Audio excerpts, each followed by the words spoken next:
Selamat datang di episode turun mesin. Di part 1 kemarin kita sudah ngelepasin head cylinder dari short blocknya. Jadi di part 2 ini kita bakal ngetir down head cylinder sampai ke bare blocknya saja. Saya Murhozi. Video kali ini kita akan tear down head cylinder SI ini menjadi sampai bare metal atau bare block. Nah, nanti bakal kita proses selanjutnya untuk kita cleaning, kemudian kita rebuild lagi karena harus ada beberapa part yang diganti. Disclaimer, aku bukan engine builder profesional, apalagi tuner profesional. Begitu pula dengan mekanik profesional. Aku hanya ngerjain hobi. Ini semua hanya hobi. So, kalau kalian punya cara yang lebih efektif lagi, cara yang lebih efisien lagi, tolong tulis di komentar supaya orang-orang juga tahu. Dan bakal aku bahas di kesempatan selanjutnya kalau memang cara kalian itu legit dan memang efisien.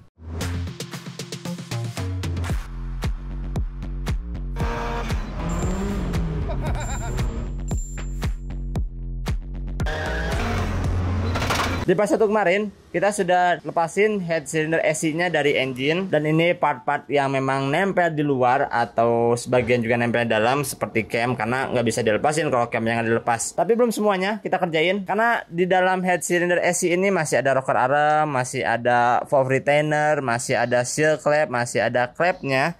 Jadi kita bakal lepas semua ini, termasuk ini intake manifold juga semua kita lepas. Intake manifold terbagi dari dua bagian, yang atas dan yang bawah. Setelah kita buka yang atas, kita bakal buka yang bawah, yang dimana injektor juga bakal ikut, tapi harus buka yang atas dulu.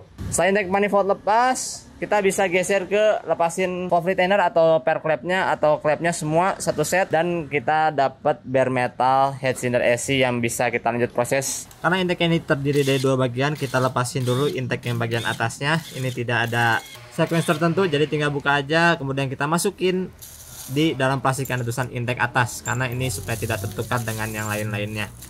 Untuk yang bagian bawahnya, ini release boltnya ada sequence-nya, jadi harus dibuka sesuai dengan urutan yang ada di manual booknya.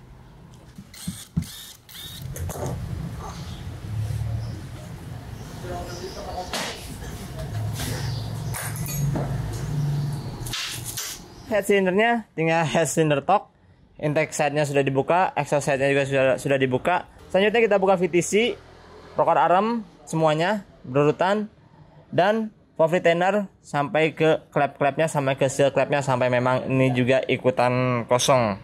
Untuk buka VTC solenoidnya ini gampang banget, tinggal dibuka aja biasa, nggak ada yang khusus-khusus. Nah, sedangkan untuk rocker armnya harus kalian tandain, hati-hati harus ditandain karena dia tidak ada tandanya, dan ini rocker arm harus kembali lagi ke posisi semula. Contoh dia berada di posisi intake silinder 1, ya harus balik lagi ke intake silinder 1 lagi. Begitu pula dengan SIM-nya, itu semua harus balik lagi. Jadi untuk yang di bagian valve train ini harus kembali lagi semuanya ke posisi asalnya. Jadi semuanya harus balik lagi dengan jodohnya masing-masing.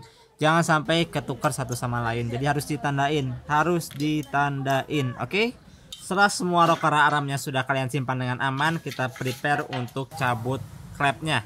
Nah, untuk cabut clamp ini bagian bawahnya harus ngambang, jadi harus diganjel kiri kanannya pakai jack stand atau pakai apapun terserah, yang penting bawahnya itu kosong. Nah, kalau aku di sini pakai jack stand. Nah, untuk atas-atasnya ini hati-hati jangan kalian simpen di mana itu tempatnya head gasket diem. Pastikan aman, tidak mudah jatuh, karena kita bakal pakai namanya Fall Spring Compressor Set. Nah, ini adalah special tool untuk neken si pair clamp supaya kita gampang ngambil kuku clampnya dan akhirnya si clampnya bisa moncor ke bawah. Untuk penggunaan spring compressor ini sangat-sangat mudah, kalian tinggal pasangin aja yang bagian bawah ke bagian clamp, dan yang bagian atas ini neken pair clamp ya, bukan neken batang clampnya.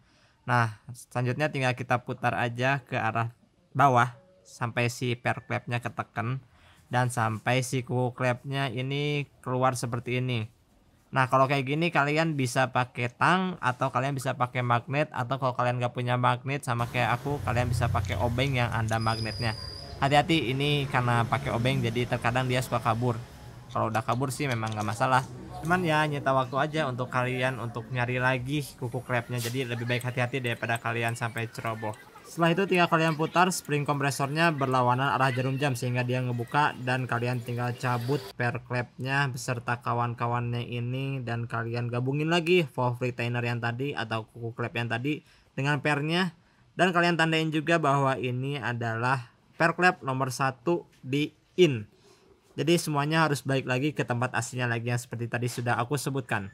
Selanjutnya tinggal kita ulangi lagi sebanyak jumlah klep yang dimiliki oleh mesin yang kalian sedang bongkar. Untuk mesin SR20DT ini dia memiliki klep sebanyak 16 buah. Jadi harus diulangi sebanyak 16 buah. Kebayangkan kalau mesinnya V12 itu klepnya ada berapa? Ya, kalian hitung sendiri ya. Nah, sekarang rocker arm sudah lepas, pel klep sudah lepas, tinggal sisa klep, seal klep sama ring yang paling bawah ini. Selanjutnya tinggal kita buka klepnya, tapi sebelum dibuka kalian tandain dulu klepnya. Ada beberapa cara. Yang pertama kalian pakai karton, tulisin in 1 2 3 dan seterusnya, begitu pula X 1 2 3 dan seterusnya.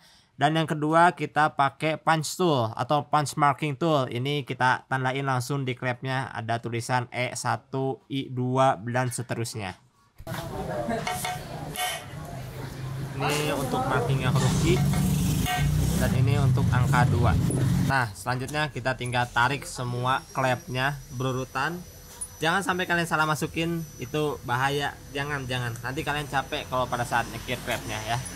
Jadi harus berurutan 1 2 3 4 5 6 7 8. In dan X-nya pun harus berada di posisi yang sesuai. Simpan klep di tempat yang aman, hati-hati jatuh, jangan sampai bengkok juga. Selanjutnya kita bisa lepas yang namanya hydraulic latch adjuster atau hydraulic adjuster. Ini adalah sebuah device yang bikin gap antara cam dengan rocker arm ini selalu dekat. Jadi ini adalah semacam shock breakernya untuk rocker arm. Kalau saya salah mohon dikoreksi. Hydraulic adjuster ini jangan sampai ketukar, jadi ini harus balik lagi ke tempat asalnya. So, solusinya adalah bisa dijajarin. Dan untuk extra precaution kita di bawahnya ini aku tulisin E1, E2, E3 dan seterusnya, sama halnya seperti klep. Dan begitu pula untuk menyimpan hydraulic adjuster ini. Dia nggak boleh tiduran, dia tidak boleh kebalik. Jadi nyimpannya yang pertama harus berdiri atau direndam di oli baru.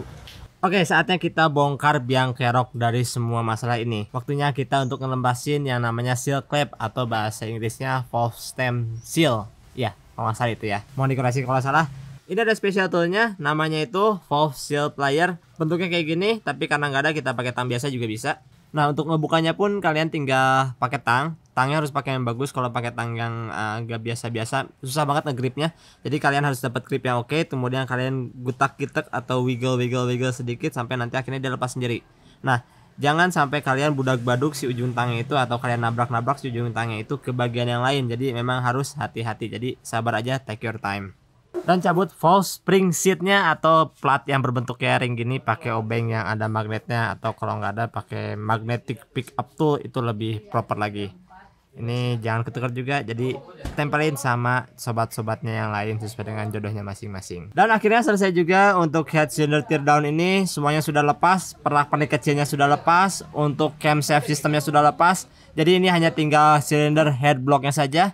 Sudah siap untuk masuk ke proses selanjutnya atau ke tahap selanjutnya, yaitu tahap cleaning. Pro tip, kalian harus susun barangnya. Ini bukan karena estetik ya, tapi memang harus kalian susun barangnya supaya kalian tahu ini mana yang cylinder 1, ini mana yang intake 1, ini mana yang exhaust 1 dan seterusnya. Ini kalian susun secara rapi, jadi kalian tahu ini posisinya di mana dan tempat aslinya itu di mana. Jadi tidak ada yang ketukar-ketukar. Walaupun memang sudah kita tandain sebelumnya pakai spidol atau pakai marking tool, tapi nggak ada salahnya kan untuk ningkatin juga skill organizing kalian supaya kerjanya lebih rapi.